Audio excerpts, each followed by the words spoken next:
In this lecture, we are going to discuss the topic fixed point iteration. Sometimes we are not able to find the fixed points of some functions explicitly. For example, if we have the function g of x is equal to 3 power minus x, actually this function is we discussed in the previous lecture. So this for this type of functions we cannot find the fixed point explicitly. That is, we know the fixed point of this function is p such that p equal to g of p, that is p equal to 3 power minus p. We cannot solve this equation for p explicitly. In such cases we can approximate the fixed point of of the function. So to approximate the fixed point of a function g, we choose an initial approximation p naught. That is, we are using an initial approximation of fixed point as p naught and generate the sequence pn for n equal to 0 to infinity. That is, first we are taking an initial approximation of fixed point as p naught, then we are generating the sequence as p naught, p1, p2, etc. That is, first we have to consider p naught, and to obtain p1, p2, etc. we use this formula, that is pn is equal to g of pn minus 1. We know the fixed point of this function is will equal to p equal to g of p. So using this equation we can find the sequence of approximate roots or approximate fixed points of this function g of p. Okay, that is by using this equation pn is equal to g of pn minus 1. So if for n equal to n is greater than or equal to 1, so if n equal to 0, we have p1 is equal to g of p naught. So p naught is actually we have to consider first, and then by using that p naught we can obtain p1, and p2 is nothing but g of p1, and p3 is equal to g of p2, etc. Okay, in that manner we will get a sequence Pn for n equal to 0 to infinity. So if this sequence converges to P, if this sequence converges to P and G is continuous, then we have P equal to limit of Pn, that is as n tends to infinity Pn is equal to P, that is if P this Pn converges to P, then we have P equal to limit of Pn, and Pn is nothing but g of Pn minus 1. So we have this limit n tends to infinity g of Pn minus 1. Since g is continuous, we can take limit into this, that is g of limit n tends to infinity Pn minus 1. That is nothing but we have limit n tends to infinity Pn minus 1 is nothing but g of P, because P is actually the limit of Pn. So P's will be the limit of Pn minus 1 also. Okay. So we have P equal to G of P. So in that way we can find the approximate value of the fixed point P.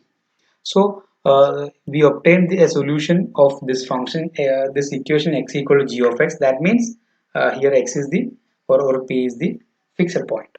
This method is called fixed point iteration or functional iteration. Fixed point iteration or functional iteration. Now this procedure can be illustrated in the following figure. Suppose we have the function or the curve of the function y equal g of x is this. This is our curve. Okay. Now suppose our initial approximation for fixed point is p naught. So if you are taking this as p naught, so we are equating actually we are using this p equal to g of p, or pn is equal to g of pn minus 1. Okay, pn is equal to g of pn minus 1. So p naught equal to, if you are taking this as p naught, then g of p1 will be g of p naught. Okay, therefore p1 equal to g of p naught.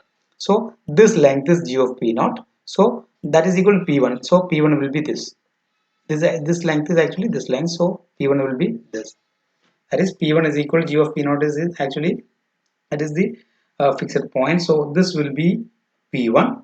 Now using this p1 we can find p2. So we have to find the functional value of g at the p1. So p1 is actually here. So this will be the point p1 comma p1. Now using this p1 we have, this is the functional, this is the point on the curve. So p2 will be this, p2 equal g of p1 is equal to this. So p2 will be this. So p2 will be obtained here. Okay, that is P2 equal to G of P1. So that means this point will be P2. Now using this P2 and this curve, we can find P3, that is P2 in on this curve we have this point at P2. So this is G of P2 which is equal to P3. That means P3 can be obtained from this line y equal to y of x, y equal to x. So this will be that. So this is P3. Now using this P3 we have this is the intersecting point. So we have here we'll have P4, that is P4 equal to G of P3, and using that point we have it will be like here. So we get this point, etc. So continuing that way we'll approach to this fixed point. Actually this is the fixed point of this function, that is g x equal to g of x or p equal to g of p. Is this is that point. Okay, that is the intersecting point of this curve with the line y equal to x. Now if we have the curve is like this in this form, then if you are taking p naught is this, then we have this is p1, then using this it is p1 p1, so this is p1. So using the curve, our curve, thus this point will be p2, that is g of p1. Now using this line or p2 is this point, so we have this is p2.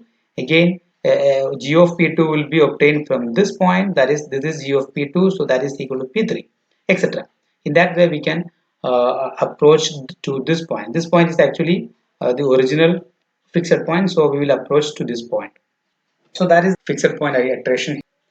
Now we can use this method of fixed point iteration to find an approximate root of an equation. Find an approximate root of the equation x cube plus 4x square minus 10 is equal to 0 using fixed point iteration. We already discussed this function in bisection method. Here we have to find the root of this equation by using fixed point iteration. So we know by fixed point iteration we can find a fixed point of a function g of x. Suppose we have a function g of x, then we can find a fixed point x such that g of x equal to x. That is the fixed point. Okay, by using fixed point iteration. So here we have to find the root of this equation. So we have to express to find the root of this equation, we have to express this function, this equation like this, that is x equal to some g of x. Actually we can express in many ways like this. So after expressing this equation like this, fixed point x, that is a solution of this equation, or that is a fixed point, then it will be the root of this equation. So to find the root of this equation, our first aim is to express this equation like this. That is, we have to find a function g such that x equal to g of x by using this equation. We can express like this in many ways. For example, we can express this equation in these ways: a, b, c, d, e. To obtain the first case, we have the equation x cube plus 4x square minus 10 equal to 0. Suppose we are adding x here, and here also we are adding x. Then we have x is equal to, if you are taking this to right hand side, we will get x is equal to x minus, here already x minus x cube minus 4x square minus 10. So that is the case A. So we obtain such g1x or g of x equal to this. Clear. Now in the second case we obtained that x is equal to g2x, where g2 equal to this. How to get this? This is actually obtained from this equation, like we have this equation. From this equation we have for the second case we have from this equation we have x cube is equal to 10 minus 4x square. X cube equal to 10 minus 4x square. So that implies x square is equal to, that is dividing throughout by x, we get 10 by x minus 4x, right? So from this we get x is equal to square root of this, that is 10 by x minus 4x power 1 by 2. That is in that way we can obtain this g2. Okay, so this g1 is this function, g2 is this function. Now what about third one? The c is actually x is equal to g3 equal to 1 by 2 into 10 minus x cube power 1 by 2. So here g3 is equal to this function. This function is actually obtained from the given equation. Given equation is x cube plus 4x square minus 10 equal to 0. So from this we have x square. 4x square is equal to 10 minus x cube. So x square is equal to 10 minus x cube divided by 4. So we have from this x is equal to square root of this, that is square root of 10 minus x cube divided by square root of 4 is 2. That is what is this? 1 by 2 into square root of 10 minus x cube power 1 by 2. So in that way we can express this function. And in case D, we have x equal to g for x, that is equal to 10 by 4 plus x power 1 by 2. Now how to get this? To get this function, you can write like from this equation we can take x square outside from the first two terms. So x square into x plus 4 minus 10 is equal to 0. So from this we get this is equal to 10, right? So x square is equal to 10 by x power 4. So x is equal to square root of this, that is 10 by 4 plus x power 1 by 2. Now you check how we can obtain this function g of g5. Okay, x equal to g5, which is equal to this. Okay, I'm leaving this to you, so you just try to find the way how to obtain g5. To find the root of this equation, we can express this equation like this. So we have expressed in 5 ways. Now here we can use the fixed point iteration. So that is we can find, or in this first case we have, if we choose some p naught, we have p1 is equal to g1 of p naught, and by using that p1 we get p2 equal to g2 g1 of p1, etc. Okay, in all these cases we can find such sequence of p's or fixed points. So if you are letting p naught is equal to 1.5, if we are dealing with this function, that is x equal to g1x equal to x minus x cube minus 4x square plus 10, then we have p naught equal to 1.5. Therefore from a part, that is P1 is equal to G1 of P naught, which is equal to uh, P naught is actually 1.5, that is G1 of 1.5, that is 1.5, that is x minus x cube is minus 1.5 whole cube minus 4 into 1.5 whole square plus 10.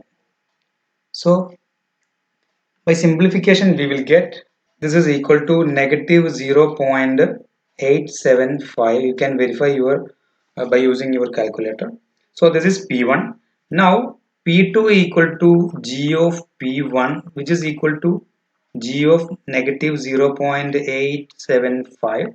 That is replacing x by this negative 0.875. So we will get this is equal to 6.732. Okay, so in that way, in that manner we can find p3, p4, etc. Also the same technique can be used to find the fixed points of this or this function g2, g3, g4 and g5, etc. So if you are trying this, we will get this table. That is, this is by using first function, and this is by using second function, this is by third function, this is fourth, and this is fifth function. Okay, so you have to verify this by using your calculators. And for the functions, this is for g1, this is for g2, this is for g3, this is for g4, this is for g5. Okay, so here we are taken p naught is equal to 1.5.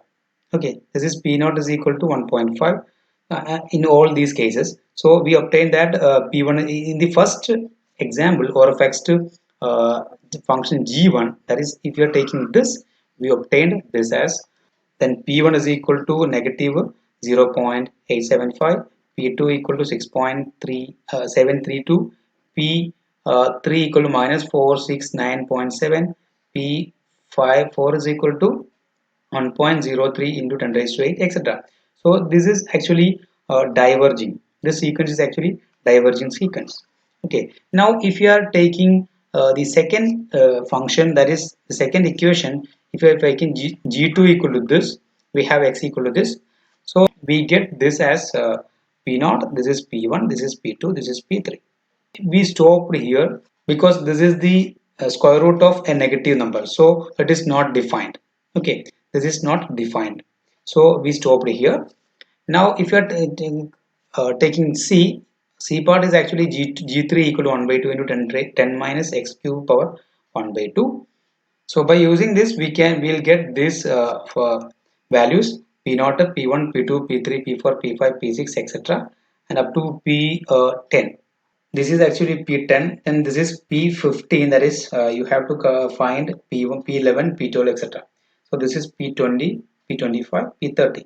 Okay, so this is the sequence we obtained for the case 3, and for case D we have this fixed points, and case E we have this. So by using your calculator you verify all these values in this table by finding the fixed points, like, or by using the fixed point iteration by using this method and using these functions. Okay, so actually we have the actual root, we know it is actually 1.3652230013. We have discussed already in the previous lectures. The actual root was this. So we obtained here the actual root, or this actual root means the fixed points of these functions g1, g2, etc, g5. That is the actually the root of this equation is nothing but the fixed points of this function g, or the fixed point of these functions g1, g2, etc, g5. Okay, so we obtained the fixed points here, that is these are the roots. So this is the same root, the actual root. So here we have comparing the result of bisection method to obtain the actual root. We have taken 27 iterations in bisection methods. Okay, here the best choices of functions are these two, because in case E it is taken only 4 iterations, and in case D it is taken only 15 iterations. So the best functions are for finding, we're using this fixed point iteration for this example is G4 and G5. And here in G3 we have to repeat the process up to 30th iterations. Also in the choice of A we have it is divergent, because we already discussed that it is a diverging, this sequence is diverging. And in the case of B it became undefined because it involves the square root of a negative number. Okay, so here we have it involves a square root of negative number, so it is undefined. So this is the method of fixed point iteration